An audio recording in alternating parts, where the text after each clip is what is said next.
Assalamualaikum warahmatullahi wabarakatuh. Salam bahagia, salam guru penggerak. Halo, bertemu lagi bersama saya dalam menyebarkan pemahaman dan penerapan pengalaman budaya positif. Dalam aksi nyata kali ini, modul 1.4, perkenalkan, saya Susanti Nurlestari SPD, calon guru penggerak Angkatan 7 Kabupaten Purwakarta, dan fasilitator Bapak Ade Kosasi SPD beserta Ibu pengajar praktik Ibu Yayan Komalawati SPD. Aksi nyata modul 1.4 budaya positif kali ini memiliki dua kegiatan, yaitu pembuatan keyakinan kelas dan pengimbasan atau diseminasi budaya positif di UPTD SDN 1 Tegalmunjul, Kabupaten Purwakarta. Latar belakang: masuknya budaya asing tanpa filter yang sering ditiru murid merupakan salah satu dari sekian banyak dampak yang merugikan dari munculnya kemajuan teknologi yang semakin pesat.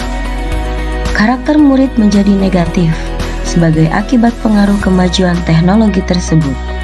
Menanamkan kembali nilai-nilai karakter melalui penerapan budaya positif di sekolah merupakan salah satu cara yang tepat untuk mengatasi permasalahan ini. Budaya positif adalah nilai-nilai, keyakinan-keyakinan, dan kebiasaan-kebiasaan di sekolah yang berpihak pada murid agar dapat berkembang menjadi pribadi yang kritis, penuh hormat, dan bertanggung jawab. Hal ini sesuai dengan tujuan pendidikan menurut Ki Hajar Dewantara, yaitu menuntun anak dengan segala kodrat yang ada agar mereka dapat mencapai keselamatan dan kebahagiaan baik sebagai manusia maupun sebagai anggota masyarakat. Dalam menciptakan budaya positif, sekolah dibutuhkan kolaborasi antara guru dengan kepala sekolah, rekan sejawat, orang tua, lingkungan masyarakat, dan tentunya dengan murid itu sendiri. Dengan diterapkannya budaya positif tersebut, diharapkan murid akan memiliki karakter yang kuat sesuai dengan nilai-nilai kebajikan yang tercermin dalam profil pelajar Pancasila. Tujuan aksi nyata: 1. Memfasilitasi murid untuk dapat menyampaikan aspirasinya dan melaksanakan keyakinan yang telah disepakati atas kesadaran dirinya dengan penuh tanggung jawab. 2. Mewujudkan murid yang memiliki karakter positif sesuai dengan profil pelajar Pancasila. Tolak ukur keberhasilan dalam aksi nyata kali ini: 1. Murid dapat melaksanakan keyakinan yang telah disepakati dengan kesadaran diri. 2.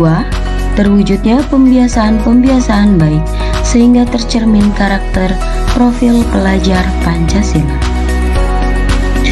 Lini masa tindakan yang akan dilakukan yaitu: 1. Berkoordinasi dengan kepala sekolah tentang pentingnya penanaman budaya positif di sekolah serta meminta izin untuk melakukan pengimbasan kepada rekan sejawat. 2. Membuat keyakinan kelas bersama warga kelas. 3. Melakukan kegiatan pengimbasan pada rekan sejawat tentang konsep budaya positif dan bersama-sama menumbuhkan budaya positif di sekolah. 4. Berkoordinasi dan berkolaborasi dengan rekan sejawat untuk membuat keyakinan-keyakinan kelas melalui kesepakatan di kelas masing-masing. Dukungan yang dibutuhkan: pertama, dukungan dari kepala sekolah, rekan sejawat, dan murid agar rencana tindakan yang telah disusun dapat dilaksanakan dengan baik. 2. Sarana dan prasarana untuk menumbuhkan budaya positif di sekolah. 3. Dukungan dari orang tua dalam melakukan budaya positif di rumah.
Ibu Kepala Sekolah, Ibu Haja Nendes Sukmayati yang kami hormati, kepada narasumber kita yang luar biasa ini, Ibu Susanti Nurul sekali yang saya hormati, serta Ibu Bapak Guru yang hadir saat ini pada diseminasi budaya positif ini. Alhamdulillah pada kali ini kita bisa berkumpul di acara yang insya Allah sangat mulia ini, yaitu diseminasi budaya positif ini dalam keadaan sehat walafiat. Kita salam, semoga kita limpahkan pada junjungan kita Nabi Muhammad SAW, pada keluarganya, para sahabatnya, pada tabi'in sampai yang untuk mempersingkat waktu, saya akan memaparkan sedikit mengenai acara diseminasi budaya positif ini. Susunan acaranya, pertama pembukaan, kedua doa yang akan dipimpin oleh Bapak Ustaz Haris, kemudian menyanyikan lagu Indonesia Raya yang akan dipimpin oleh Ibu Dunia, kemudian kesepakatan forum nanti akan disampaikan dengan audiens kita semua, kemudian sambutan Ibu Sekolah, Ibu Haja Nendes Sukmayati, kemudian acara inti diseminasi budaya positif, dan terakhir adalah refleksi tanya jawab dan baiklah. Untuk acara selanjutnya yaitu kita akan buka acara ini dengan membaca basmalah bersama-sama. Bismillahirrahmanirrahim. Kita beranjak ke acara selanjutnya yaitu doa yang akan dipimpin oleh Bapak Ustaz Arif. Kepada beliau silakan. Ya, dan doanya pada Ustaz Arif. Oh, ada ya, Pak.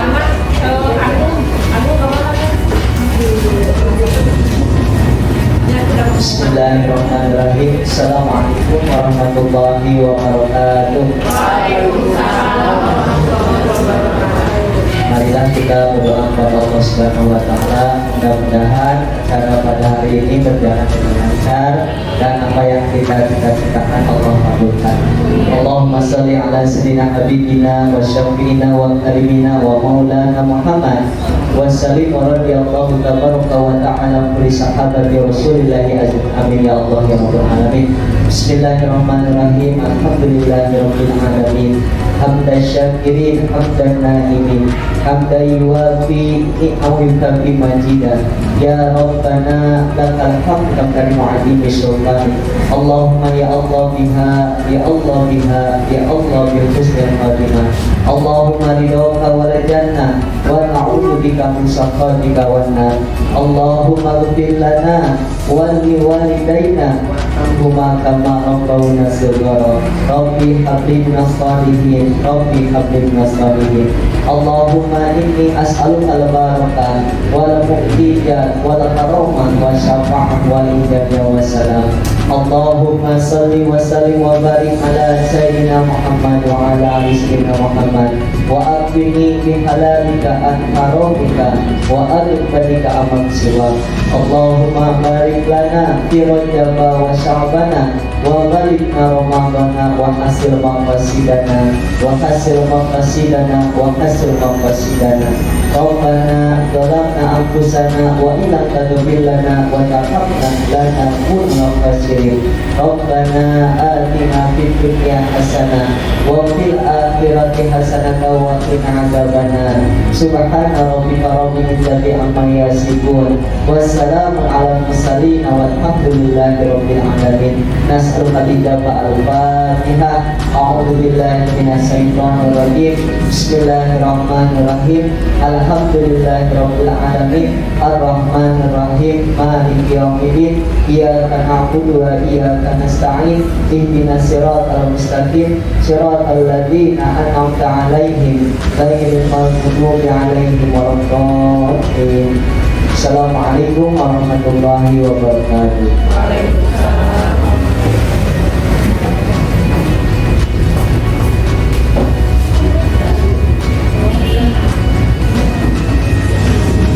Terima kasih kepada Bapak Ustaz Arif yang telah membacakan doa. Semoga acara ini diberkahi oleh Allah Subhanahu wa taala. Amin ya Allah. Selanjutnya kita akan menyanyikan lagu Indonesia Raya yang akan dipimpin oleh seniornya. Pada ibu seniornya, silakan.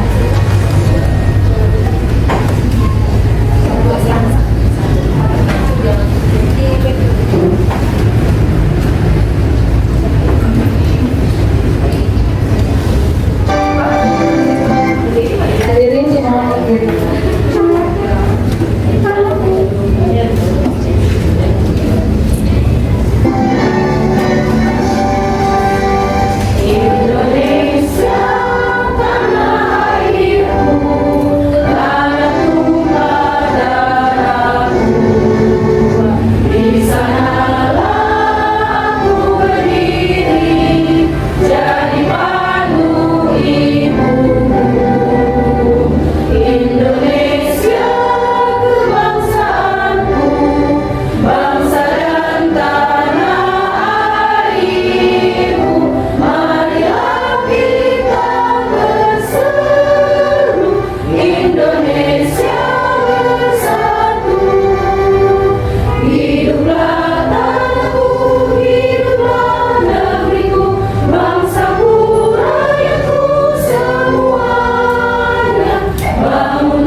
Hadirin dimohon kembali.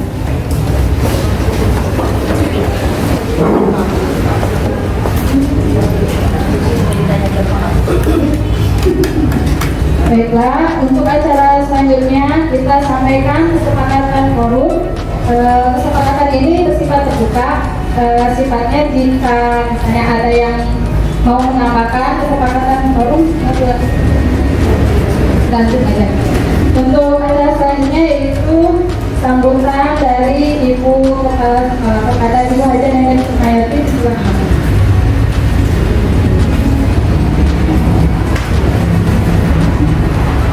Bismillahirrahmanirrahim. Assalamualaikum warahmatullahi wabarakatuh. Waalaikumsalam warahmatullahi wabarakatuh. Alhamdulillah, kita panjatkan puji dan syukur Allah Subhanahu wa Ta'ala pada hari ini, hari Rabu. Walaupun sedikit mendung, tapi terasa sejuk ya di badan kita. Bisa kita berkumpul bersama-sama dalam kegiatan kegiatan apa ini? Budaya positif. Ini ya. Aksi nyata pembahasan modul 1.4 budaya positif. Alhamdulillah CGP kita ya yang ketiga udah modul berapa nih Kak? Modul 1 ya. Udah 2 beres. Nih nanti yang lain menyusul topik dan ya. Doakan aja mudah-mudahan semua lulus. Alhamdulillah ya. Assalamualaikum warahmatullahi wabarakatuh. Allahumma sholli ala sayyidina Muhammadin wa ala ali Muhammad wa bihi Alhamdulillah CGP kita sekarang sudah maju lagi. Walaupun sudah libur sudah terus katanya. Nanti Februari ya mulai lagi Februari. Mungkin nanti pengumuman topik apa? Akhir. Mudah-mudahan dalam pengumuman itu berhasil lulus ke CGP. Katanya kalau udah lulus CGP untuk non PNS jadi P3. Kita berdoa aja ya, yang lain bisa menyusul. Mudah-mudahan Allah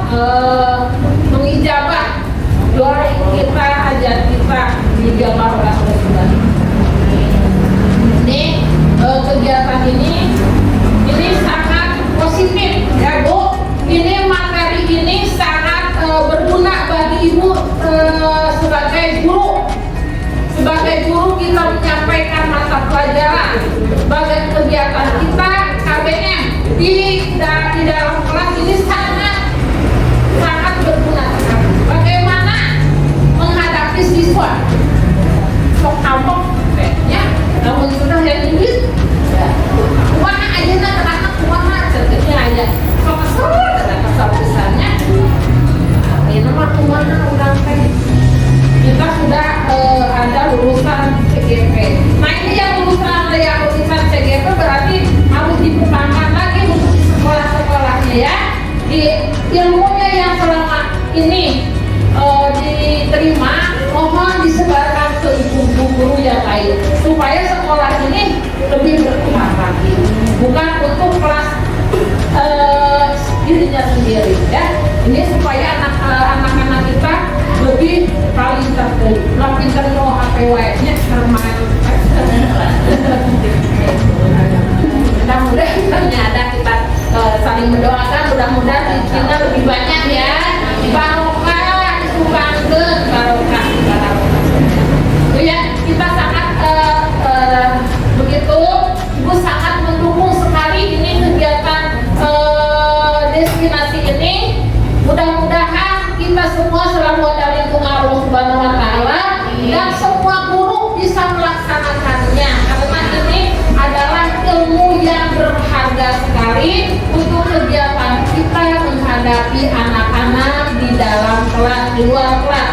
Dan hati-hati Bu, ada di daratan guru di kepolisian sekarang udah di BAP Bu. Apa anaknya anaknya suka bully wae.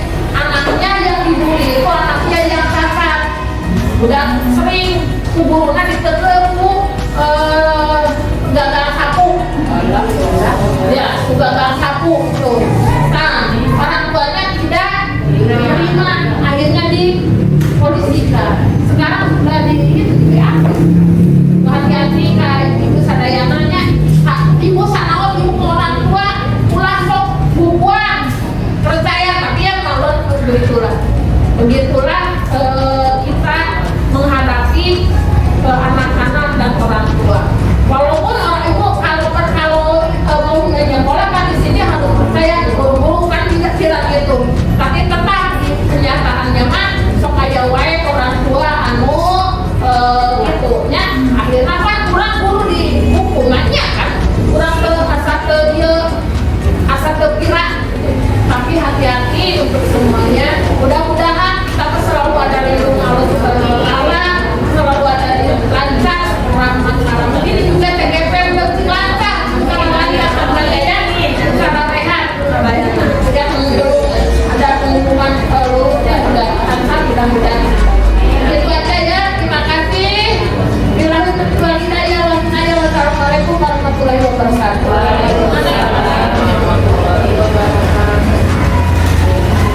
Terima kasih kepada Ibu Sekolah, Ibu Aida Nenek Mayati Samurana. Nah, selanjutnya adalah acara inti, yaitu diseminasi budaya positif ini. Sebelum masuk ke bagian inti, kita akan dulu, kayaknya udah lelah ya Mbak ya. Kita akan menyanyikan lagu Merdeka, tapi pakai kepala enggak berdekati, tapi bisa enggak?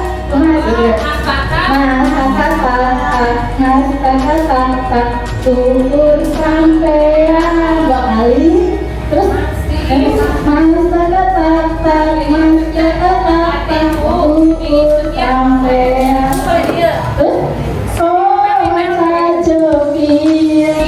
pangan pulang pangan di kale ini ada ya semangat lebih ayo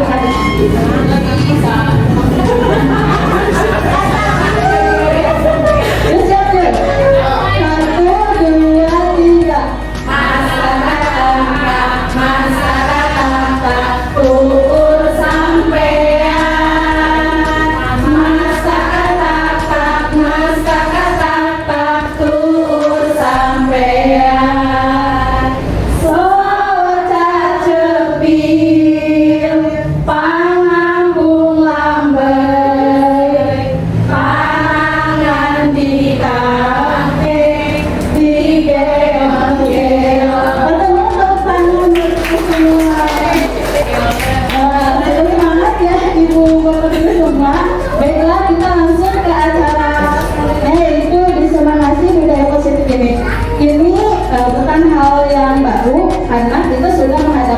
beberapa anak yang tadi Ibu sudah ceritakan ya, kata Ibu Kepala ada anak yang dibully atau ada anak juga yang sempat melakukan pelanggaran dari tata tertib kelas atau tata tertib sekolah. Kira-kira gimana ya menghadapi anak yang seperti itu? Baiklah, ini dia kepada narasumber kita, selamat datang kepada Ibu Susanti Lestari sebagai calon guru penggerak angkatan 7 yang akan menyampaikan aksi nyata dari budaya positif ini. Kepada Ibu Susanti, disilakan. Beri tepuk tangan buat Ibu Susanti. Bismillahirrahmanirrahim. Assalamualaikum warahmatullahi wabarakatuh. Masih semangat Bapak Ibu guru semuanya? Insyaallah ya. Harus semangat, tetap semangat. Allahu Akbar. Alhamdulillah. Yang terhormat Ibu Kepala Sekolah, Ibu Haja Nadia Supriyati SPD. Semoga Allah Subhanahu wa taala selalu memberikan rahmat dan kesehatan kepada beliau. Amin ya rabbal alamin. Yang terhormat Bapak Ibu guru, para Bapak Ibu guru senior yang saya hormati dan rekan-rekan kerja semuanya yang saya hormati pula. Terima kasih saya ucapkan atas kehadirannya, atas waktunya karena telah datang ke undangan yang saya sampaikan beberapa hari yang lalu. Mudah-mudahan langkah dari rumah karena datangnya lebih awal ya untuk datang ke sekolah mengiringi doa dan sekaligus apa yang akan saya sampaikan nantinya akan bermanfaat dan bermakna untuk kita semua. Pada hari ini insya Allah ya sebenarnya sudah tidak asing lagi dan saya pun beberapa kali menyampaikan ke Ibu gimana ini untuk menyampaikan penyebaran pemahaman budaya positif karena sudah 2 CGP yang sebelumnya telah disampaikan dan mungkin Bapak Ibu bosan mendengarkan saya yang ketiga ini lagi. Mudah-mudahan tidak ya, karena yang lupa yang kemarin ya, kita ingatkan kembali, kita mengulang-ulang kembali apakah ini mas sudah dilaksanakan, yang ini belum dilaksanakan. Nah, kita mau ulang-ulang kembali ya. Terima kasih sekali lagi kepada Ibu Kepala yang telah memberikan support material dan moral semuanya disponsori oleh sekolah. Saya berterima kasih Ibu. Pada hari ini saya akan menyebarkan pemahaman dan penerapan pengalaman budaya positif. Diperkenalkan yang di tengah sudah tahu ya. Yang di sebelah kanan itu ada yang paling ganteng juga di spanduk, ada Bapak Ari Kosasi SPD. Beliau adalah fasilitator berasal dari Kabupaten Soreang Bandung. Kemudian di sebelah kiri saya yang membersamai di lapangan, kalau Bapak Ari itu selalu bertemu di lewat Zoom meeting, Meet. Kalau Ibu Yaya Komawati SPD ini yang membersamai di lapangan. Beliau guru SDIT Albina. Kegiatan aksi nyata ini bukan hanya mendiseminasikan dari apa yang telah kami pelajari di guru penggerak, tapi juga di kelas kami membuat keyakinan bersama anak-anak. Kemudian latar belakang yang menuntut kami untuk melakukan diseminasi ini adalah masuknya budaya asing tanpa filter yang sering ditiru murid merupakan salah satu dari sekian banyak dampak yang merugikan. Dari munculnya kemajuan teknologi yang semakin pesat, karakter murid kadang berubah menjadi hal yang negatif tanpa kita bisa bendung. Nah, disinilah peran kita sekolah yang harus bisa menanamkan kembali nilai-nilai karakter melalui penerapan budaya positif. Budaya positif adalah nilai-nilai keyakinan dan kebiasaan di sekolah. Jadi kalau yang ada bertanya apa sih budaya positif itu, nilai-nilai keyakinan positif yang ada di sekolah agar dapat berkembang menjadi pribadi yang kritis, penuh hormat, bertanggung jawab. Hal ini sesuai dengan tujuan pendidikan menurut Ki Hajar Dewantara. Nah, dalam menciptakan budaya positif, saya tidak bisa sendiri, tapi harus berkolaborasi dengan kepala sekolah, bapak ibu guru, dengan orang tua murid, dan tentunya dengan anak itu sendiri. Untuk apa? Bertujuannya kemana? Menciptakan karakter murid yang memiliki profil pelajar Pancasila. Tujuannya memfasilitasi murid untuk dapat menyampaikan aspirasinya dan melaksanakan keyakinan yang telah disepakati atas kesadaran dirinya dengan penuh tanggung jawab. Mewujudkan murid yang memiliki karakter positif tadi ya. Nah, lalu bagaimana sih dampaknya yang bisa terlihat dari budaya positif ini apa? Apa yang bisa kita ukur? Kita bisa melihat anak melaksanakan keyakinan yang telah disepakati bersama di dalam kelas minimal. Apabila telah dilakukan di dalam kelas, nanti kita bisa membawa keyakinan itu kepada sekolah. Nah, ini ya. Mewujudkan kebiasaan-kebiasaan baik. Lini masa. Jadi ada beberapa kegiatan. Yang pertama, saya berkoordinasi dengan ibu kepala sekolah untuk melaksanakan diseminasi ini, kemudian membuat keyakinan di kelas, kemudian melakukan kegiatan sekarang, dan nanti juga saya akan berkoordinasi dengan Bapak Ibu wali kelas untuk sama-sama kita mengimplementasikan, kita menciptakan keyakinan yang ada di kelas masing-masing. Tapi saya rasa sudah ya Bapak Ibu ya, sudah membuat ya keyakinan kelas. Hubungan.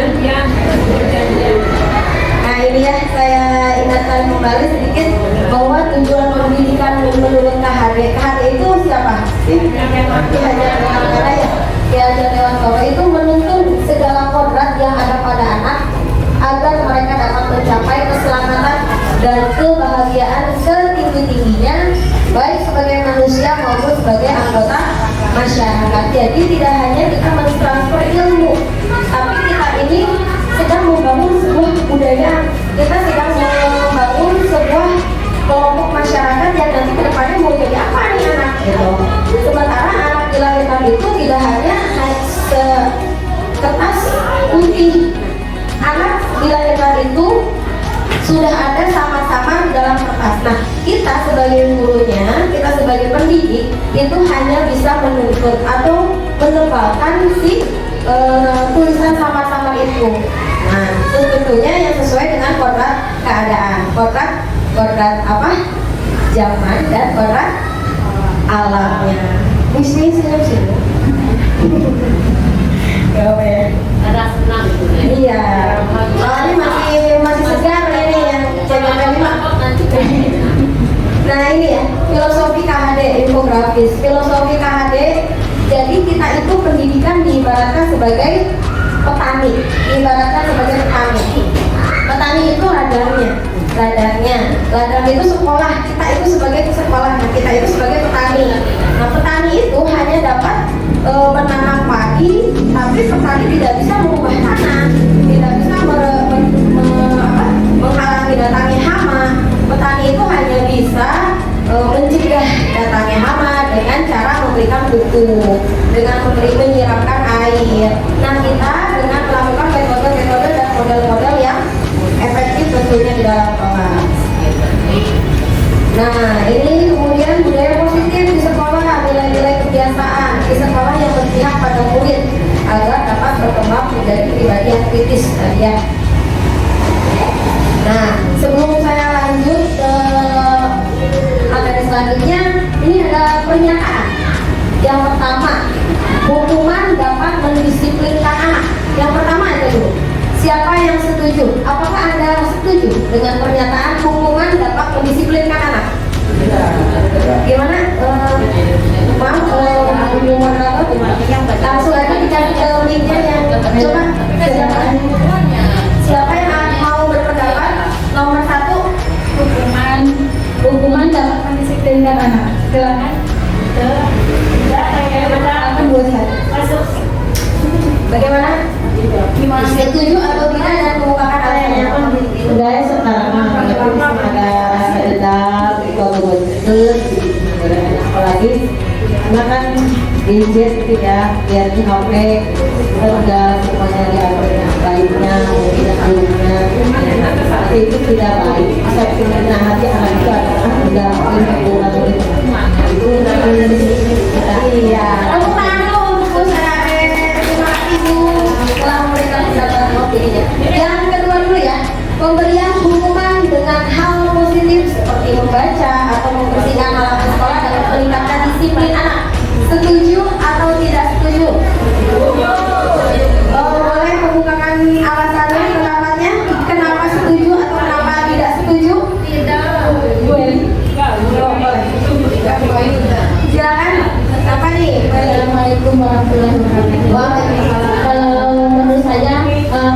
hukuman itu kalau kalian berpikir saya setuju sekali. Soalnya kan kalau anak itu tidak dikasih hukuman, dia akan semena-mena. Contohnya, dia tidak membuat PR. Kalau tidak dikasih hukuman, otomatis dia tidak akan membuat PR. Dan juga misalnya ada tugas, dia akan semena-mena tidak mengerjakan tugas karena nanti kan ibunya juga akan marah. Jadi lihat dulu hukumannya. Kalau hukumannya mengandung nilai positif, sangat bagus sekali. Misalnya membaca, disuruh dia membaca tentang pelajaran hari itu. Atau misalnya kalau tidak membuat PR, dia disuruh membersihkan apa gitu, dia halaman sekolah atau toilet sekolah di dalam kan. Nah, menurut saya begitu. Terima kasih. Masuk sekali jawabannya Bu Eli. Dan ketiga, memberi penghargaan dapat meningkatkan motivasi belajar anak. Setuju atau tidak setuju? Silakan, Pak Kopi. Nomor 3,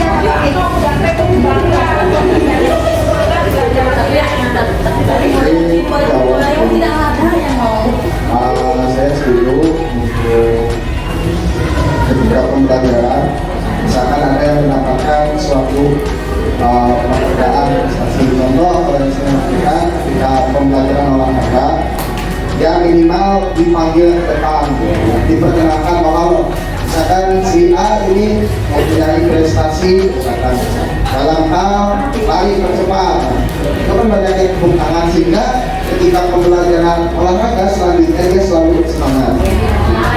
Itu ya, terima kasih. Iya, tepuk tangan dulu Pak Kopi. Terima kasih atas jawabannya.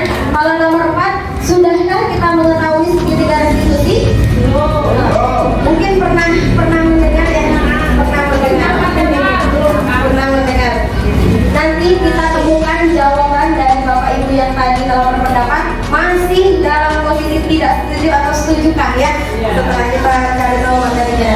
Konsep inti dalam budaya positif di sini ada 6. Yang pertama, disiplin positif dan nilai kebajikan universal, teori motivasi, hukuman, penghargaan dan restitusi, keyakinan kelas, kebutuhan dasar manusia, kemudian ada 5 posisi kontrol guru, dan yang terakhir segitiga restitusi. Nah, yang pertama ya, disiplin positif dan nilai-nilai kebajikan universal. Sebelumnya saya ingin meminta Bapak Ibu, misalkan untuk Bu Teti misalkan A ya, di sini sebagai A dan Bu Eli sebagai B. Sobek secari kertas atau anggap ini ya, anggap ada sesuatu yang berharga di dalam kepala tangan kita. Kemudian yang A ini silakan baris sebelah sana, yang A genggam apa itu yang berharga di dalam tangan kita ini ada apa? Bu Elis coba lihat yang bagian yang B-nya ini, coba bujuk Bu Teti untuk membuka kepala tangannya itu. Coba ya, saya Ibu boleh dibuka. Boleh dibuka nggak genggaman tangannya?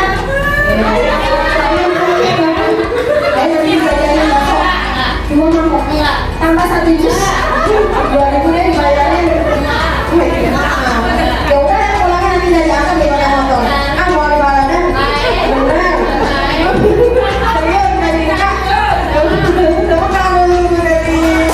Nah ternyata ya setelah saya rayu, bahkan diiming-imingi hadiah 2 bakso, 2 jus tadi ya, bahkan sampai mengancam untuk udah pulang sendiri. Pulang sendiri nih, kasih temen nih. Nah sampai seperti itu, Bu Teti mau nggak membuka kepalanya, genggaman tangannya? Tidak ya. Nah itu tandanya bahwa Bu Teti dapat mengontrol dirinya sendiri, bukan orang lain. Sama seperti murid kita juga. Kita, jadi saya tidak tahu apa yang ada di genggaman Bu Teti. Sebenarnya murid kita juga seperti itu Bu. Kita tidak bisa mengontrol anak-anak yang ada di dalam kelas kita. Kita tidak bisa mengontrol keinginan kita untuk sama dengan keinginan anak-anak. Tidak bisa. Ketika mereka mau menuruti kita, itu karena mereka mengizinkan dirinya untuk dikontrol oleh kita. Dan setelah itu, ya sudah gitu. Jadi tidak ada dampak apa-apa kan? Nah, kalau kita mengizinkan tadi itu artinya iya. Nah, seperti itu. Nah, di sini ada miskonsepsi tentang teori kontrol. Tadi ya, mengontrol teori kontrol. Yang pertama, ilusi guru mengontrol murid. Guru mengontrol murid ternyata itu hanya sebuah ilusi. Ilusi guru mengontrol murid. Nah, di sini ada penjabaran. Pada dasarnya kita tidak dapat memaksa murid untuk berbuat sesuatu jikalau murid tersebut memilih untuk tidak melakukannya. Jadi kita tidak bisa memaksa murid. Walaupun tampaknya guru sedang mengontrol perilaku murid, hal demikian terjadi karena murid sedang mengizinkan dirinya untuk dikontrol oleh kita. Gitu. Kemudian ilusi yang kedua, ilusi bahwa kritik dan membuat orang merasa bersalah dapat menguatkan karakter. Kita kadang suka tidak merasa sadar, ayo dong nak belajar, nanti ibu kecewa sama kamu. Nah, kata-kata seperti itu tuh justru membuat mereka merasa dirinya bersalah sama kita gitu kan. Dan itu hanya sebuah ilusi ya untuk pembentukan karakter diri anak. Kemudian yang ketiga, ilusi bahwa semua penguatan positif efektif dan bermanfaat. Nah, penguatan positif atau bujukan adalah bentuk-bentuk kontrol. Segala usaha untuk mempengaruhi murid agar mengulangi suatu perilaku tertentu adalah usaha untuk mengontrol murid tersebut dalam jangka waktu pendek. Jadi tidak jangka waktu yang panjang. Kita bisa memotivasi anak untuk melakukan yang kita inginkan, tetapi motivasi itu tidak didasari oleh dirinya sendiri. Motivasi itu keluar dari kita sebagai guru dan tidak timbul dari anak sendiri. Gimana sih cara memunculkan motivasi anak?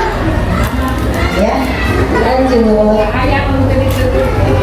Ilusi bahwa orang dewasa memilih hak untuk memaksa. Kita kadang sebagai orang dewasa juga ya, otoriter, merasa paling benar, egois, merasa paling benar. Ibu yang benar, kamu salah, kamu gak tahu apa-apa. Padahal anak zaman sekarang lebih tahu daripada kita, terutama masalah IT, terutama masalah YouTube, terutama masalah tentang video-video yang mereka lebih pandai. Nah, kadang kita tidak menerima itu, kita maksa anak supaya mengikuti apa yang kita mau. Ternyata itu ilusi membentuk karakter baik atau budaya positif pada siswa. Nah, terus siapa yang sesungguhnya bisa mengontrol diri kita sendiri? Diri kita sendiri, jawabannya ya. Tidak ada orang lain. Seperti di dalam bagan ini, stimulus seperti itu ya, seperti tadi yang kepalan tangan, kita mencoba mengubah orang lain untuk berpandangan sama dengan kita. Ayo ubah kepalan tangannya. Ternyata kita hanya mampu untuk berusaha memahami pandangan orang lain tentang dunia. Dan kita mencoba ini, teori kontrol. Berperilaku buruk dilihat sebagai suatu kesalahan. Jadi kita jangan hanya menjudge bahwa anak yang melakukan sesuatu kesalahan itu anak yang udah si Eta mah emang gitu aja. Ya emang Eta, si Eta dan berubah nggak ada lagi. Nah, semua itu ada alasannya, baik yang negatif maupun yang positif. Perubahan paradigma dalam membangun budaya positif sekolah dapat menyediakan lingkungan yang positif, bertindak dan berbicara dengan merdeka, mandiri dan bertanggung jawab. Nah, kemudian lalu bagaimana sih disiplin? Apa itu makna disiplin? Ada yang bisa bantu? Apa sih disiplin? Coba. Disiplin apa, Win? Silakan. Tertib, taat pada aturan. Mungkin yang lain ada disiplin itu apa sih? Ketika kita mendengar kata disiplin, udah gimana? Disiplin itu tahu dengan waktu dan aturan. Ya. Dari kata tertib. Terima kasih Bu El. Ketika kita mendengar kata disiplin, pasti sudah berkonotasi negatif. Pasti jangan ini, jangan itu. Nah, setelah ke dalam kelas, di koridor, jangan lari. Di dalam kelas, jangan buang sampah sembarangan, jangan ribut. Nah, jangan ini, jangan itu, jangan lain-lain. Jadi tidak menyenangkan, ya, tidak nyaman untuk anak.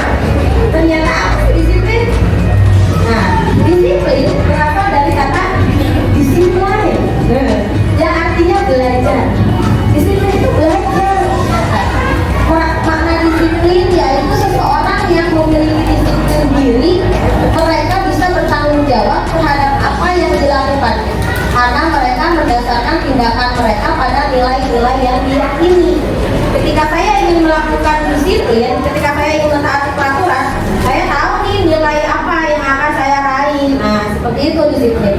Namun dalam budaya kita itu makna disiplin telah berubah menjadi sesuatu yang dilakukan seseorang pada orang lain untuk mendapatkan kepatuhan. Seperti di sekolah, disiplin, anak harus disiplin, guru harus disiplin. Itu kan sudah melenceng dari arti kata disiplin ya. Belajar. Sebagai pendidik, tujuan kita adalah menciptakan peserta didik yang memiliki disiplin diri. Ditambahin disiplin diri itu berarti timbul dari dalam diri. Mereka berperilaku mengacu pada nilai-nilai kebajikan universal dan memiliki motivasi intrinsik. Itu yang berarti dari dalam diri.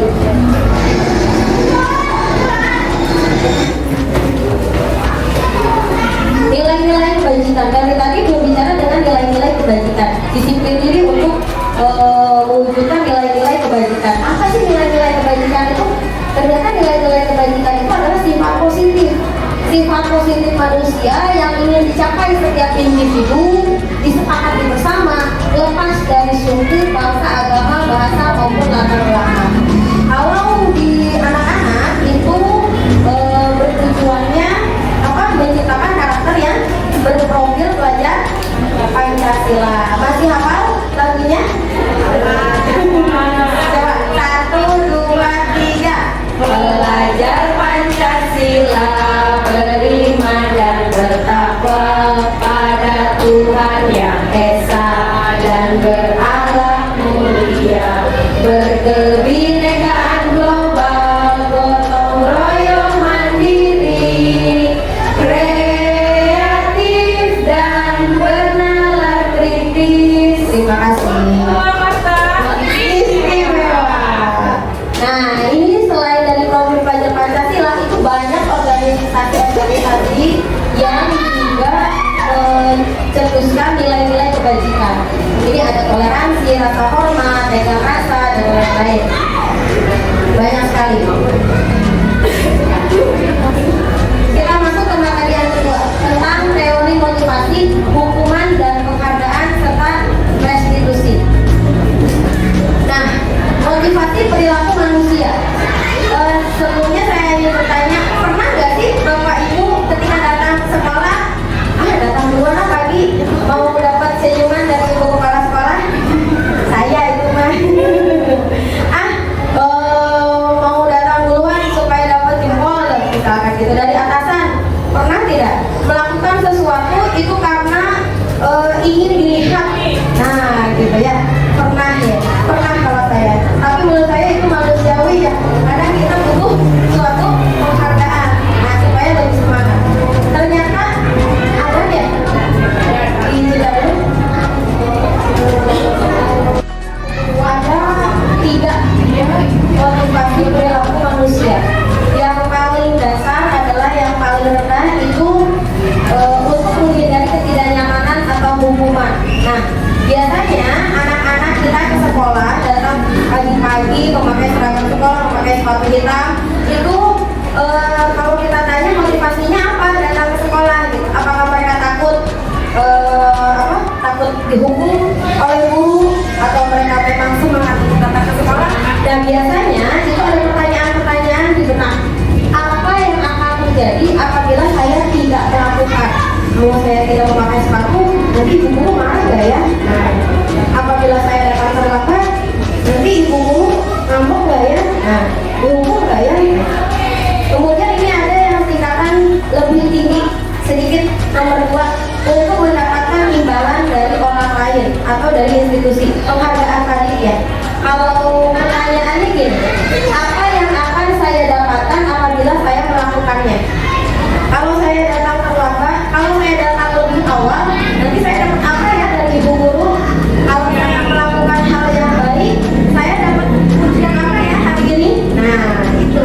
Ternyata 2 urutan ini adalah motivasi eksternal yang datang dari luar, bukan dari dalam diri. Yang akan kita bangun karakter siswa itu adalah yang ketiga, untuk menghargai dirinya sendiri.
TK.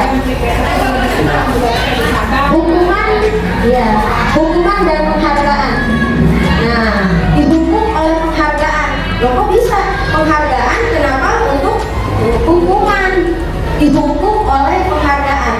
Karena kalau kita sering kali memberikan penghargaan kepada seseorang ya, seseorang dia Buin ini ya, Buin aja CGP gitu.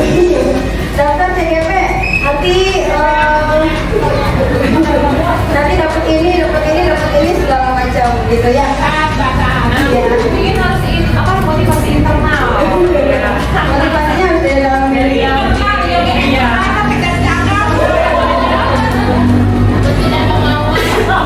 Nah, Uin ayo jadi ketua panitia A misalkan gitu ya, ibu kepala pemerintah Uin.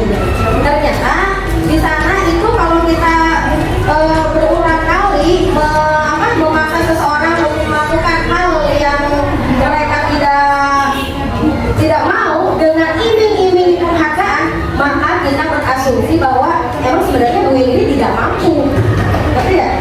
Nah, Bu ini sebenarnya emang nggak maaf ya, sebenarnya mampu jadi apa aja. Nah, sebenarnya berasumsi tidak mampu dan tidak bisa atau memilih tidak mau. Aku nggak mau, tapi karena ada iming-iming ini, jadi ketua panitia gajinya itu loh. Nah, gitu padahal itu ya. Jadi kalau kita terus mengiming-imingi dengan penghargaan, itu kita berasumsi bahwa sebenarnya si A ini tidak mampu atau tidak mau sebenarnya. Makanya karena sesuatu. Ayo ikutan CGP nanti jadi presiden kan? Iya.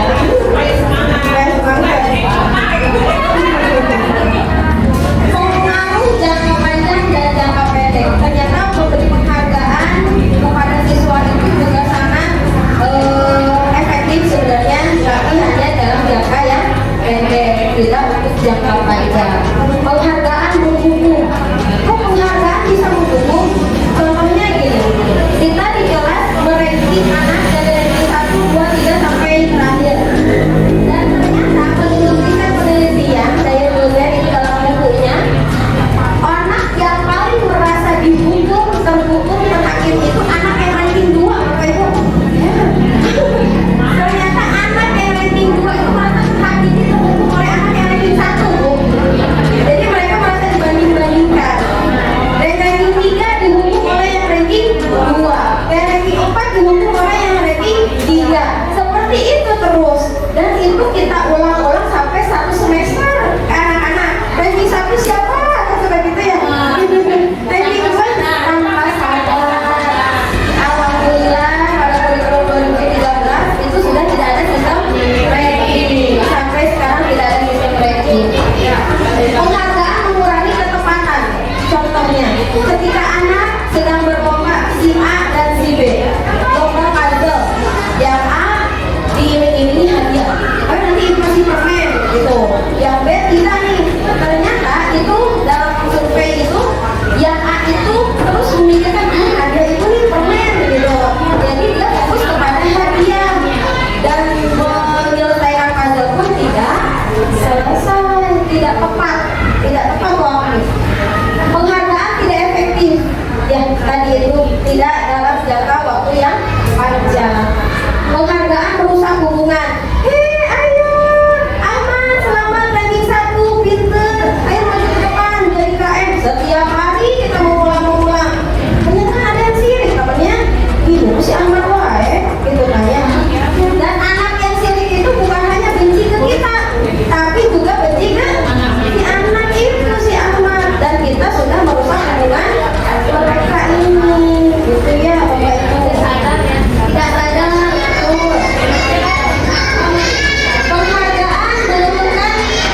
Penghargaan menurunkan kualitas. Betul sekali, penghargaan menurunkan kualitas. Ini di dalam suatu riset mahasiswa, ada 2 mahasiswa menjual judul skripsinya. Yang satu dalam harga, yang satu mereka itu belajar bersama. Dan ternyata yang menjual dengan harga itu kan kalau nggak ada yang beli ya udah, tapi kalau tidak ya mereka tidak mau belajar, gitu kan. Tapi kalau yang tidak dengan harga, mereka akan terus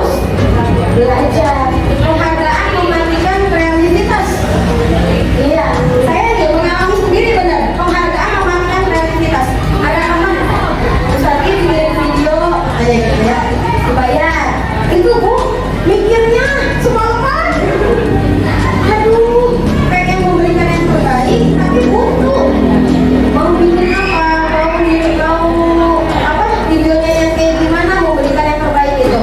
Tapi iya ada beban. Tapi ketika kita melakukannya dengan ikhlas, melakukannya sendiri tanpa ada paksaan, tanpa ada penghargaan itu, ya apa? Lancar aja gitu. Ya memang suka ya. Iya gitu. Kamu suka gitu. Penghargaan mengurangi motivasi intrinsik.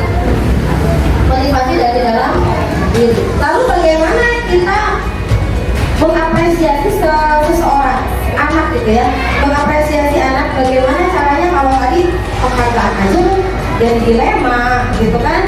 Nah, beri pengakuan secara khusus, secara pribadi kepada atau di depan secara bergantian, atau beri pengakuan secara konsisten, fokusnya kepada proses bukan kepada hasil. Contohnya ya, ini lebih ke contoh aja.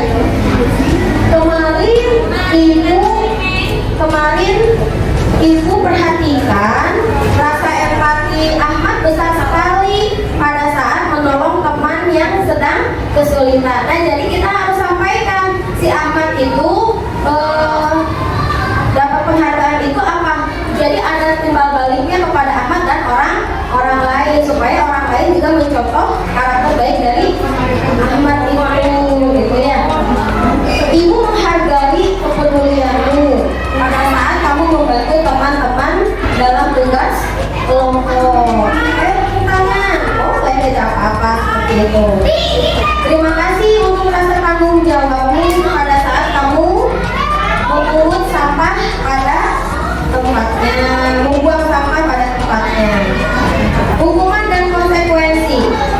Mungkin sering mendengar ya hukuman tadi. Kalau hukuman itu bersifat fisik ya, fisik atau psikis. Nah, bisa jadi anak itu masuk ke dalam hati nurani sanubari sampai bahkan terbawa sampai besar. Saya pernah dihukum oleh bapak guru naik ke atas meja dan sampai sekarang ingat terus gitu ya, malu, pengen nangis gitu. Kalau ingat gurunya ya ambak gitu. Hukuman tidak terencana. Kadang anak datang, ada Pak Taufik di luar. Kenapa terlambat? Kenapa terlambat datang ke kelas? Ayo lari, putar lapangan. Nah, jadi tidak ada rencana sebelumnya. Jadi dadakan. Bersihin WC, cabutin rumput. Nah, seperti itu ya. Kadang-kadang juga awas ya kalau nggak mengikuti peraturan. Nah, ada bahasa seperti itu. Iya, ada ancaman. Konsekuensi berbeda dengan hukuman.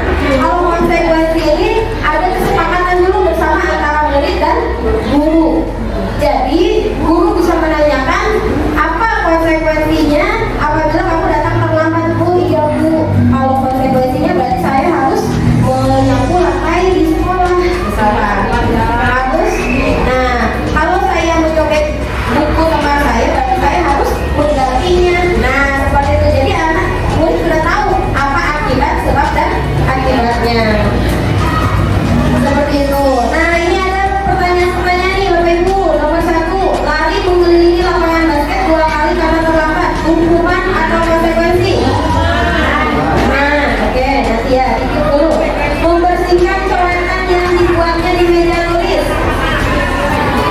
Hukuman atau konsekuensi? Konsekuensi, oke. Mengganti kertas tugas teman yang dicoret-coret. Berjemur di lapangan basket pukul 12.00 karena ngobrol. Berdiri di depan kelas sambil mengangkat kaki satu karena nah, ini jawabannya. Oke.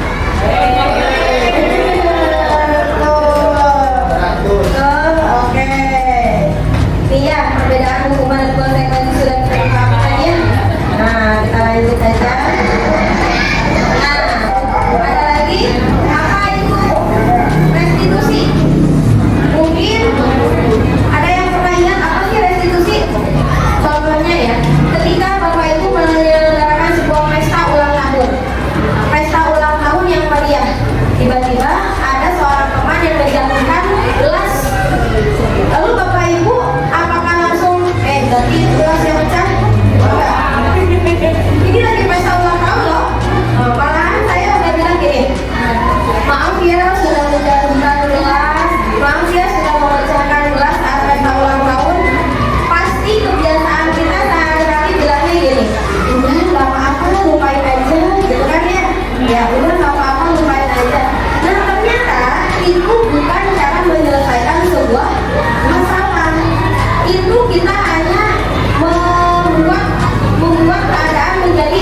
Restitusi juga merupakan proses kolaboratif yang mengajarkan murid untuk mencari solusi untuk setiap masalah mereka dan membantu murid berpikir tentang seperti apa mereka ingin menjadi. 9 ciri-ciri restitusi. Nah, bagaimana kita melaksanakan nanti di kelas masing-masing menyelesaikan masalah dengan pendekatan restitusi. Jadi tidak asal menyelesaikan masalah dengan cara ada yang menang, ada yang kalah, tapi harus win-win. Tapi harus menang-menang. Bukan untuk menebus kesalahan, namun untuk belajar dari kesalahan. Ibu tahu kamu melakukan kesalahan, tapi ibu tidak akan membahas kesalahan yang kamu lakukan. Ayo kita cari sama-sama solusinya. Nah, seperti itu yang harus kita lakukan kepada anak-anak. Memperbaiki hubungan. Nah, jadi tidak ada nanti si A sama si B berantem, pemusuhan. Nah, pemusuhan kadang kalau yang satu tidak menerima itu di rumah udah dijidat. Di jalan dijidat. Restitusi ini tawaran, bukan paksaan. Kalau paksaan tadi hukuman dan konsekuensi ya. Tawaran, ayo ibu harus bagaimana? Kamu bisa nggak menyelesaikan masalah? Atau kamu ada ide lain nggak supaya kamu tidak melakukan hal yang seperti itu? Kita ajak diskusi kolaborasi dengan siswa. Bisa nggak di kelas 1? Bisa, saya sudah mempraktekannya dan itu bisa. Apalagi di kelas atas. Restitusi menuntut untuk melihat ke dalam diri. Anak-anak mau jadi apa sih nanti? Mau jadi dokter, Bu? Coba lihat Pak Dokter. Pak Dokter kalau berkata kasar tidak? Tidak. Pak Dokter itu tulisannya rapi. Nah, kita bisa memunculkan keinginan dari dalam diri anak mau jadi apa. Restitusi diri adalah cara yang paling baik. Cara yang paling baik untuk apa? Mengevaluasi diri. Ternyata orang yang bahagia itu adalah orang yang sering mengevaluasi dirinya sendiri. Orang yang tidak bahagia, orang yang suka mengevaluasi orang lain. Nah, restitusi fokus pada karakter, bukan tindakan. Anak-anak, ibu tidak akan mempermasalahkan kesalahan kalian, tapi ibu ingin besok kalian melakukan tindakan apa supaya memperbaiki kesalahan yang hari ini. Restitusi fokus pada solusi. Restitusi mengembalikan murid pada kelompoknya. Ada orang remaja yang salah diusir sama orang tuanya. Itu menyelesaikan masalah tidak? Tidak ya. Karena kesalahan itu tidak untuk melarikan diri, tapi untuk diselesaikan. Di luar mereka belum tentu lebih baik dari itu ya. Masih yang ketiga nih, ada nomor keyakinan kelas. Mengapa sih tidak peraturan saja? Mengapa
dari anak-anak kita, Bapak Ibu bisa menggunakan ini, namanya sticky note, atau bisa menggunakan dari kertas warna biasa, atau dari apapun boleh, nanti ditempel di papan tulis, dikasih ke anak satu-satu. Ayo kita tulis peraturan apa saja yang akan Ananda sampaikan. Misalkan, boleh sesuka hati mereka aja. Kalau di kelas 1 kebanyakan, jangan mencontek, jangan berlari, kemudian ada lagi, ya jangan berantem, jangan berkelahi, jangan buang sampah sembarangan, harus membawa bekal dan lain-lain. Nah, setelah kita tempel di papan, itu kita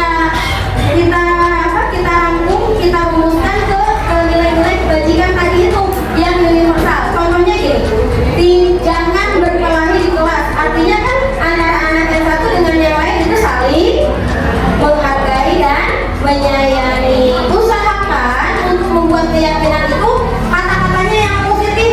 Jadi nomor 1, jangan berkelahi. Nah, itu kan kata-kata negatif. Nah, jadi kita mengajak nomor 1, kita saling menyayangi dan menghargai.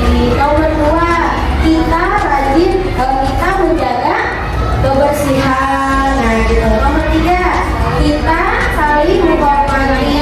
Gitu. Nah, iya.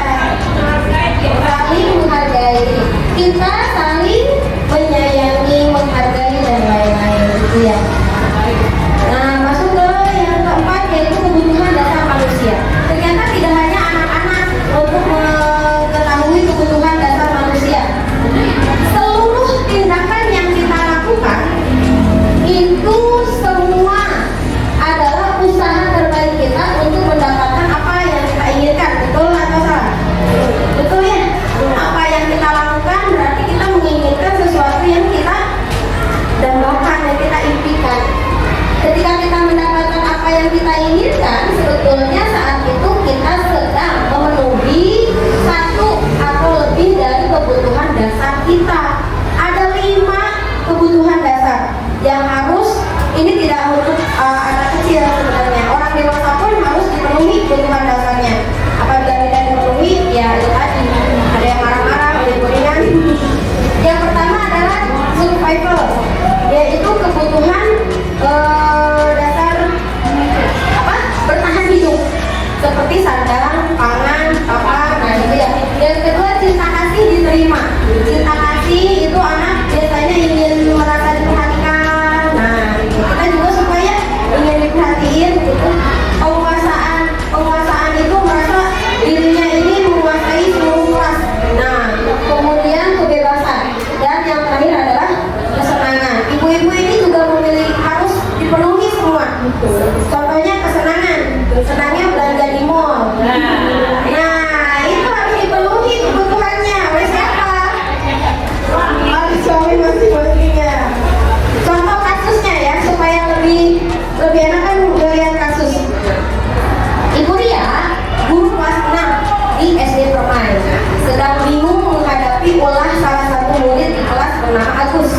Beberapa anak telah datang dan mengeluhkan Agus yang sering meminta bekal makan karena dengan paksa.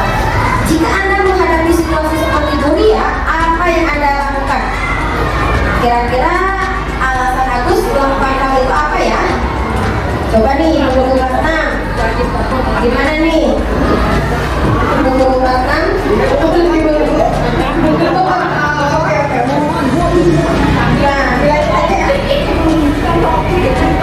Nah, dalam kasus tadi itu ada 5 kebutuhan. Kita bisa bertanya kepada Agus langsung, Agus, kenapa Agus nganterin bekal makanan temannya mulu? Nah, gitu ya. Kalau jawaban Agus lapar karena orang tuanya tidak membawa bekal makanan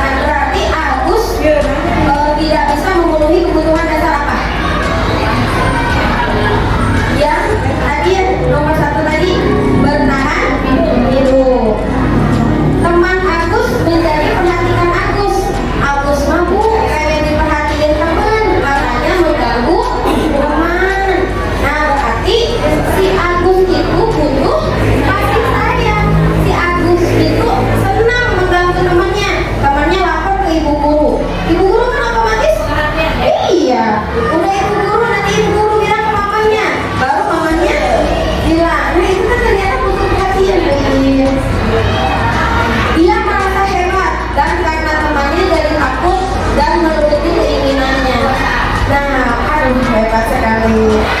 Agus merasa bosan. Agus bosan dikasih bapaknya itu mulu sama mamanya. Berarti Agus butuh apa? Kebebasan. Agus ingin setiap hari rumahnya berganti-ganti. Ternyata yang kelima ini Agus iseng Bu.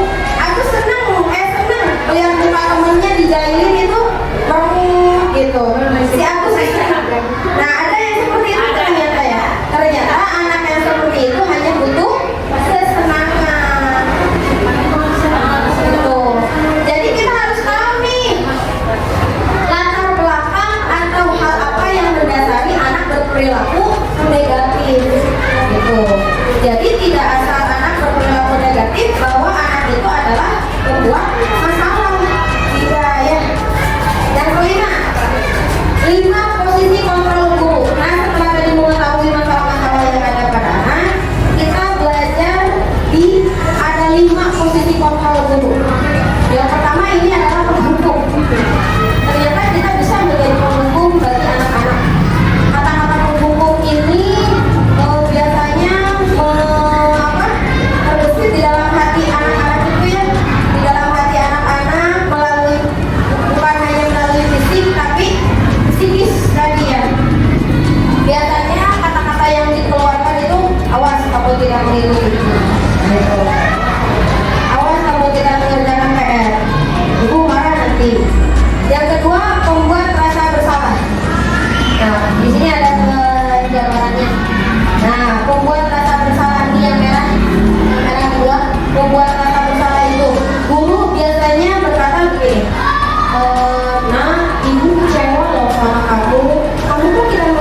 ditimbulkan oleh anak.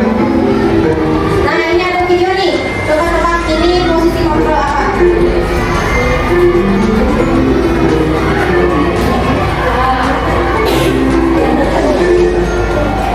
Sudah saya katakan pada kamu, kalau tidak mau belajar, tidak usah ganggu teman yang lain. Kamu ini bisa nggak sih sekali aja menjadi guru yang baik? Ini terakhir ya, Pak Guru peringatkan. Kalau kamu sekali lagi membuat kacau, kamu akan Bapak keluarkan dari kelas. Mendengar perkataan Pak Bejo, Adi terdiam dan duduk, tak berkata dia sekarang pun. Setelah Pak Bejo kembali ke depan kelas, Adi terlihat mencoret-coret buku dan dengan gerak wajahnya menunjukkan. Nah, dari video tadi,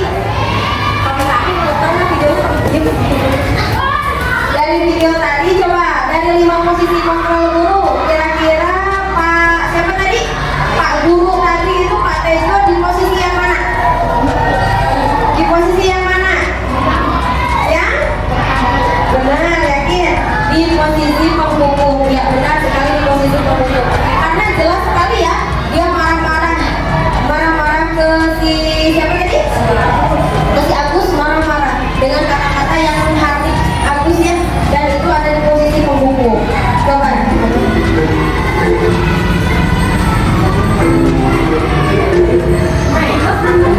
Ada, ibu kecewa sekali. Ini kan kamu sudah kita siram dan merawat bersama-sama. Kenapa kamu jauh?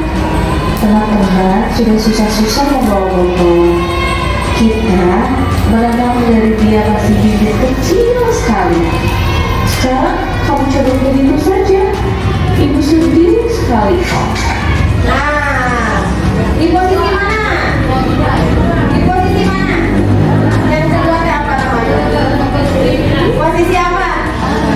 Pembuat rasa bersalah. Benar. Jadi sudah mulai terbayang ya Bapak Ibu. Nanti kita bisa menilai diri kita sendiri. Kita ada di posisi mana? Gitu. Yang ketiga, video ketiga. Kamu ini tadi malam tidurnya berapa? Jam 12 Pak. Ngapain aja kamu sampai jam 12? Udah, besok jangan diulangi lagi. Janji kan? Sekarang dulu saja. Nanti besok kamu biar kamu bisa sekolah. Siapa? Terima kasih. Iya, ada di posisi mana guru tersebut? Di posisi iya, kontrolnya sebagai teman yang sudah bisa membedakan antara posisi pembuku, pembuat rasa bersalah dan teman. Sekarang yang keempat.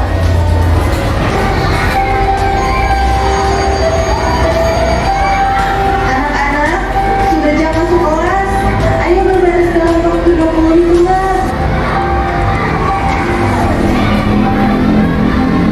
Bagus sih Pak, kamu berbaris tertib dan bukunya bersih.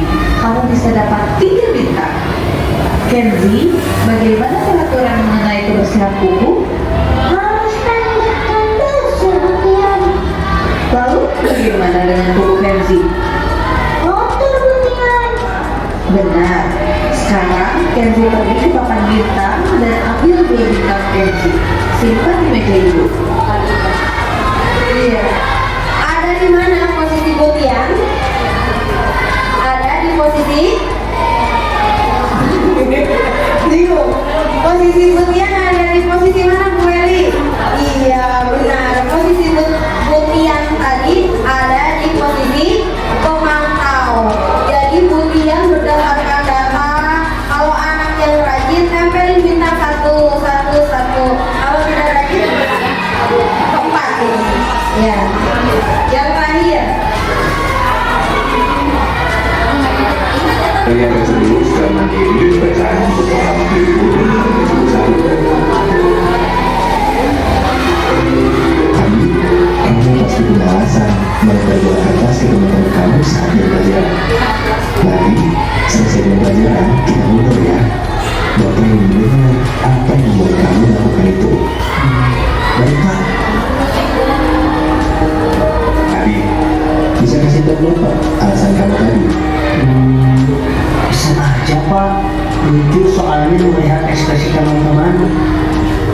kan ya tadi. Tapi bagaimana ya kira-kira perasaan teman-teman? Terganggu Pak, Apa keyakinan kelas kita? menghargai semua orang. Apakah Adi sudah terlihat seperti itu? Bagaimana agar Adi bisa terlihat seperti itu? Minta maaf kepada teman dan Bapak. Lalu saya juga akan berhenti mengganggu teman saat yang pelajaran Pak. Apakah Adi punya solusi lain untuk bisa mendapatkan kesenangan namun tetap menghargai orang lain?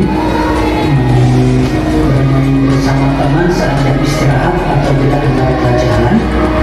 Kalau Bapak mengadakan komunikasi lagi seperti sempat kemarin, bagaimana Pak? Saya bisa tahu waktu itu. Baik, Bapak hargai usaha Adi untuk memperbaiki diri. Terima kasih juga sarannya ya Adi. Bapak akan coba pertimbangkan.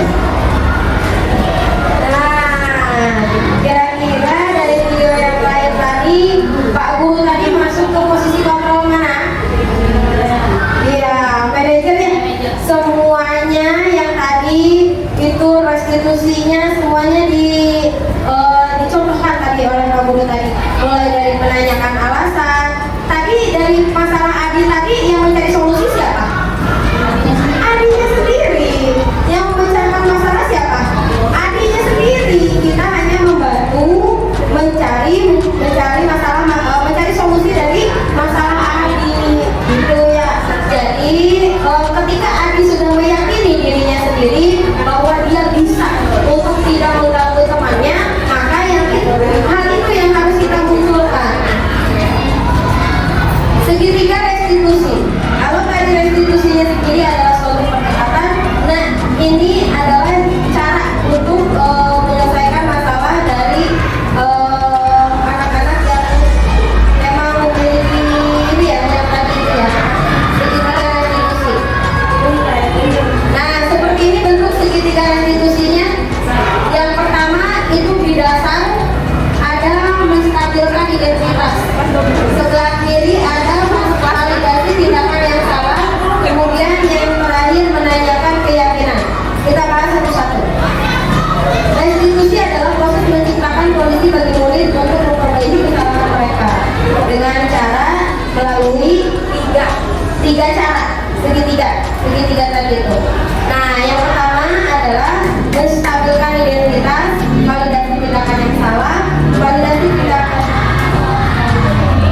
Yang pertama, menstabilkan identitas untuk membuat anak merasa gagal karena berbuat salah menjadi positif. Jadi yang tadinya anak itu merasa dirinya salah, kita alihkan ke hal-hal yang positif. Contohnya gini, ada perkataan-perkataan yang di dalam kotak berbuat salah itu manusiawi. Nah, kenapa kamu mengganggu temanmu, melemparkan kertas ke temanmu? Gitu. Bapak dulu juga pernah melempar-lempar kertas kepada teman. Bapak dulu juga pernah menjadi anak yang nakal, gitu seperti itu. Tapi Bapak di sini tidak untuk mencari kesalahan dari apa yang telah kamu lakukan. Nah, kita stabilkan dulu kesalahan-kesalahan yang anak yang tadinya gagal menjadi suatu hal yang positif. Kamu berhak merasa begitu. Nah, kayak tadi ya, kenapa kamu datang terlambat? Bangunnya kesiangan karena semalam tidur jam 12. Kamu bagus loh kesiangan karena lebih dari itu ada hal buruk yang harusnya bisa terjadi. Apa sih? Tidak sekolah. Mendingan datang terlambat daripada tidak sekolah. Ada hal lain yang lebih buruk yang akan terjadi, misalkan tidak datang ke sekolah. Yang kedua, validasi tindakan yang salah. Membantu murid mengenali kebutuhan dasar yang ingin dipenuhinya ketika melakukan kesalahan itu. Nah, kebutuhan dasar yang 5 tadi itu, yang satu apa? Bertahan hidup. Ya, yang kedua rasa ingin kasih sayang. Nah, kamu biasa melakukan hal yang lebih baik. Nah, ini ada kata-katanya. Ya, kamu bisa saja melakukan hal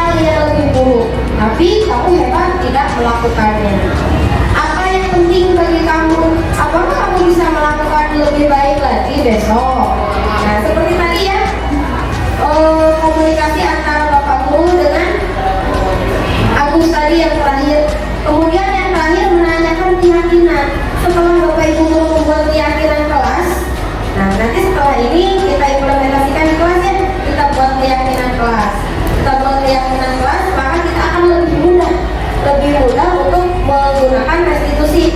Nah, setelah kita menanyakan tadi kegagalan menjadi hal positif, kemudian hal-hal apa saja yang mendasari masalah tersebut, kemudian yang terakhir, Anda tahu kan apa keyakinan kelas yang telah kita sepakati? Tidak boleh atau harus saling menghargai antar teman, harus saling menyayangi. Nah, seperti itu. Nah, terakhir, ini contoh yang kelas 1 melakukan segitiga restitusi.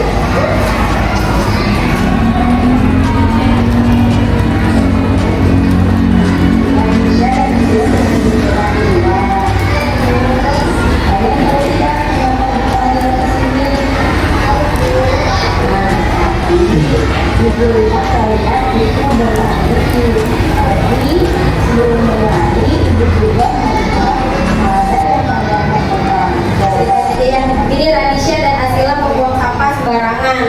Jadi dipanggil ke kantor. Kenapa membuang sampah sembarangan? Kemudian mereka bercerita bahwa tidak ada tempat sampah di sekitarnya. Jadi buang sampah sembarangan. Lalu bagaimana supaya besok tidak terjadi lagi buang sampah sembarangan? Nah, yang pertama cari dulu, kayak tuh. Yang kedua, kalau tidak ada tempat sampah, bawa lagi ke rumah. Nah, mereka yang menemukan sendiri jawaban-jawaban dari masalah-masalah yang mereka hadapi. Kita hanya membantu.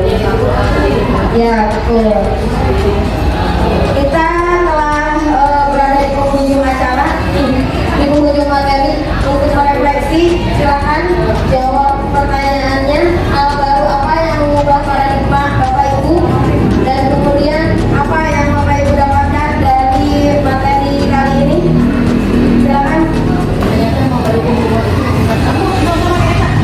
Gak apa-apa, nanti terdengar sampai ke poin video.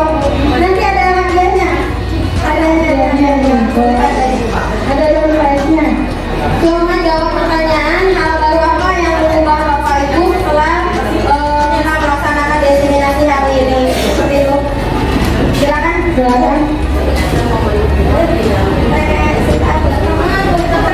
apa-apa, Bu. Tinggal di wajah. Enggak, mau berdiri. Ternyata memberi hukuman itu tidak akan memberikan solusi yang baik, bahkan mungkin akan menimbulkan perasaan dendam ke anak, ya. Jadi sampai mungkin dendam itu sampai terbawa ke dewasa.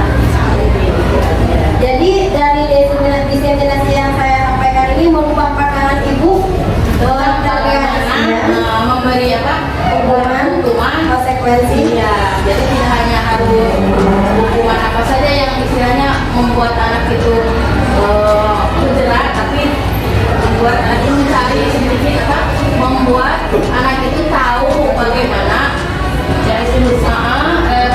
menyelesaikan masalah yang dia hadapi. Iya, tepuk tangan dulu untuk Profesori. Silakan pilih aja mau yang mana? Yang mana satu aja?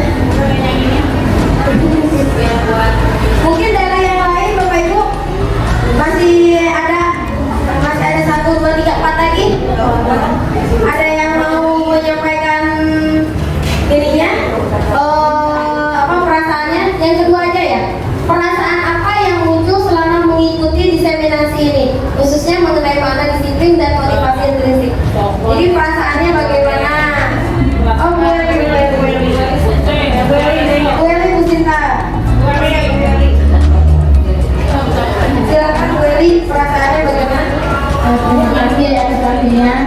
Jadi dengan mendengarkan apa yang disampaikan Ibu tadi, aku merasa menjadi guru itu tidak harus jadi beban, tetapi kita merasa senang karena murid itu bisa dijadikan teman, dan juga kita bisa mengembangkan apa yang ada, potensi apa yang ada pada murid itu, dan tidak memaksakan sesuai kehendak kita.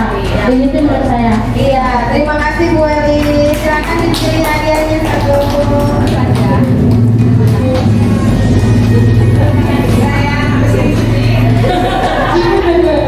Ada berapa lagi Bu Sinta? Ada 3 lagi. Mungkin pertanyaan aja ya. Pertanyaan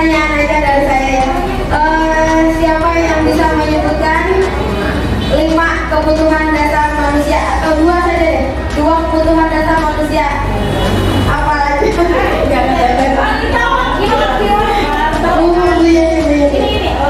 Apa itu? Bertahan hidup saya. Iya, betul sekali. Jangan dipilih. Kesenangan ya. Kesenangan, kebebasan, ya. Iya, dua lagi ya. Pertanyaan lagi, atau ada yang mau menyampaikan sesuatu? Perasaannya lagi boleh? Perasaan selama mengikuti diseminasi hari ini. Setelah mengikuti yang disampaikan Bu Santi, banyak yang saya pelajari gitu ya, bagaimana cara menghadapi anak, tidak ada gambaran, jadi tidak boleh kan seperti apa kurikulum mereka seperti apa. Setelah mendengar ini adalah bayangan buat saya untuk ke depannya bagaimana cara menghadapi anak seperti ini gitu ya. Jadi banyak sekali manfaatnya ilmu yang saya dapatkan dari apa yang tadi sampaikan sama Bu Santi. Alhamdulillah. Terima kasih Bu Ade. Satu lagi. Coba disebutkan dua, atau coba sebutkan dua posisi kontrol guru. Ayo Bel, dua posisi kontrol guru.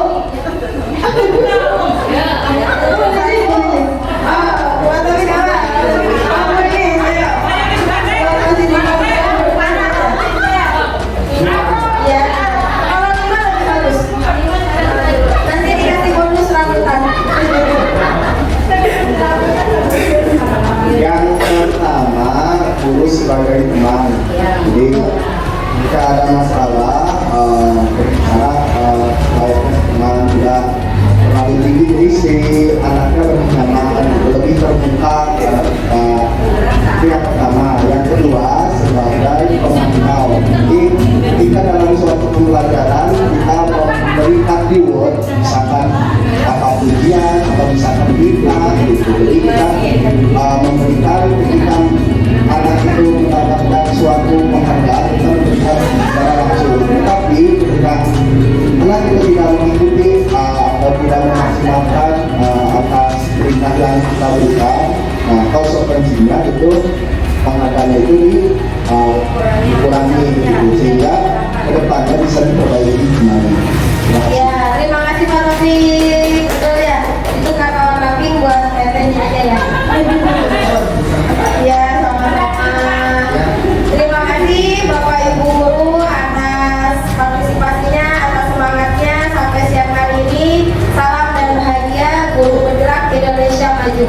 Insya Allah nanti kedepannya kita akan sama-sama membuat keyakinan ya, mulai dari kelas masing-masing. Bu Eli siap untuk membuat keyakinan kelas? Bu Eli sekali lagi siap untuk membuat keyakinan kelas? Terima kasih. Pisau biasa di pagi hari bawa ke kebun untuk merumput. Berakhir sudah presentasi ini, semoga bisa memberi manfaat. Bila yang berbalik saya, wassalamualaikum warahmatullahi wabarakatuh. Sebentar itu saya bisa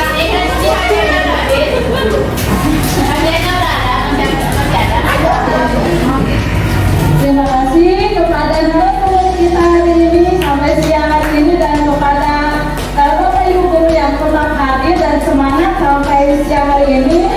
Alhamdulillah kita sudah sampai di penghujung acara ya Bapak Ibu guru semua. Alhamdulillah kita dapat ilmu baru ya. Mengenai apa saja sih Bapak Ibu bisa disampaikan? 5 posisi kontrol guru. Terus apa lagi Bapak Ibu? Kebutuhan dasar manusia. Terus apa lagi? Teori, motivasi, hukuman, dan konsekuensi. Apa lagi ayo? Restitusi. Alhamdulillah. Pada siang hari ini kita mendapat materi yang sungguh luar biasa dari Ibu Santi Nurul Karya sebagai calon guru penggerak angkatan 7 Kabupaten Krakatau. Alhamdulillah kita akan menutup acara hari ini dengan membaca Alhamdulillah. Alhamdulillah. Allahumma wa bihamdika asyhadu an la ilaha illa anta astaghfiruka wa atubu ilaik. Bapak Ibu guru, saya memohon maaf jika ada kesalahan atau kekurangan saya sebagai moderator pada siang hari ini. Assalamualaikum warahmatullahi wabarakatuh.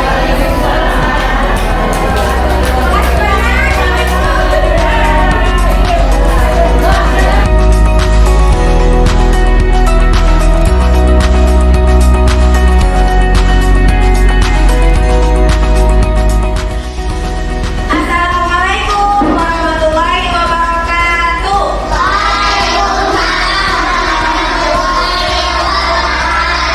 Selamat pagi anak-anak. Apa kabarnya hari ini?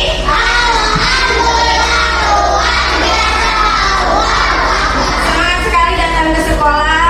Hari ini hari Rabu. Kita berpakaian apa di hari Rabu? Pakai kebaya untuk perempuan. Laki-laki pakai kamret atau pangsi. Nah, itu adalah sebuah aturan. Aturan siapa sih? Aturan siapa? Aturan yang ada di sekolah. Sekolah juga mentaati peraturan dari pemerintah. Kalian pernah mendengar kata peraturan tidak? Selain memakai baju kebaya, memakai seragam, di sekolah ada peraturan apa aja? Satu, di sekolah ada peraturan bawa HP, tidak boleh bawa HP. Dua, tidak boleh bawa lato-lato, tidak boleh buang sampah, jangan mencontek. Apa lagi? Tidak boleh nangis ke sekolah. Apa? Nah, itu tidak boleh. Apa lagi coba? Peraturan di sekolah. Memakai seragam. Nah, hari ini kita akan membuat keyakinan kelas, bukan peraturan kelas. Ya.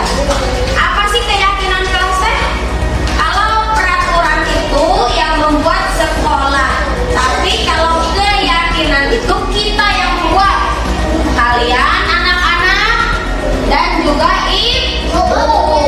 Kalau kita yang membuat, berarti harus siapa yang mematuhinya? Siapa yang mematuhinya? Ya kita semua, kan kalian yang buat. Berarti kalian yang harus mematuhi. Contohnya tadi, jangan buang sampah sembarangan, jangan mencontek, jangan. Nah, itu ya. Sama ibu dikasih ini. Nah, dikasih ini nama ini sticky note. Berbentuk apa? Bukan. Berbentuk daun ya. Berbentuk daun. Satu anak satu sticky note ini. Ada lemnya di atas. Ada lemnya tuh. Ditulisnya di belakangnya. Jangan yang ada lem. Nanti lemnya akan ditempel di papan keyakinan kelas 1. Di sana banyak, ada yang sudah membuat dari kelas 1B. Misalkan jangan mencontek. Ada lagi nih, bacakan ya. Membawa bekal, tidak boleh menangis. Mereka nulis sendiri. Jangan bawa HP, tidak boleh. Menjaga kebersihan. Tuh. Sudah di kelas 1B. Kalian bisa menulis dari sini? Setelah menulis, nanti langsung kita tempelkan di papan keyakinan kelas. Contohnya misalkan, jangan tidak berkata kasar. Diam. Tidak berkata kasar. Kalau tidak berkata kasar, siapa yang membuat kalian? Berarti kalau ada yang bilang berkata kasar, itu tidak meyakini keyakinan kelas. Ya, kan sudah dibuat keyakinan kelas, tidak berkata kasar. Nih, tambah itu dikasih satu-satu. Dikasih satu-satu ya. Sok, bikin peraturan kelasnya apa aja terserah. Mau nulis apa? Tidak boleh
seru sekali, Bu.